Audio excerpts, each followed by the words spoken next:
မားတစ်နှစ်ကိုမြက်တောင်၄တန်းကျော်ခတ်တယ်ဆိုတာသိလား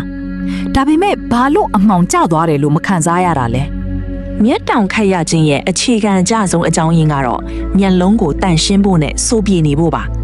မျက်တောင်တစ်ခါခတ်လိုက်တိုင်းကျွန်တော်တို့ရဲ့မျက်ရည်ကြည်လွှာလေးကမျက်လုံးမျက်နှာပြင်ပေါ်ကိုပြန့်နှံ့သွားပြီးဖုံမှုန့်တွေကိုဖယ်ရှားပြီးပါတယ် ဒါပေမဲ့စိတ်ဝင်စားစရာအကောင်ဆုံးအချက်ကဒါမဟုတ်သေးပါဘူးဂျပန်နိုင်ငံကသူတည်တနာတစ်ခုအရမျက်တောင်ခတ်တာဟာအုံနောက်ကိုခိတ္တအနာပေးတာလို့ဆိုပါတယ်ကျွန်တော်တို့အုံနောက်ဟာအချက်လက်တွေကိုတစ်ဆက်တည်းအကြာကြီးမကြည့်နိုင်ပါဘူး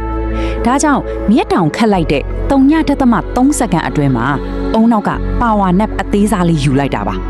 ဒါကြောင့်လဲကျွန်တော်တို့မျက်တောင်ခတ်တဲ့အခါကဘာကြီးမှောင်သွားတယ်လို့မခံစားရပဲဗီဒီယိုတစ်ခုကို edit လုပ်တယ်လို့မျိုးမြင်ကွင်းတွေကိုချောမွေ့အောင်အုံနောက်ကပြန်ဆက်ပေးလိုက်တာဖြစ်ပါတယ်ထူးဆန်းတာက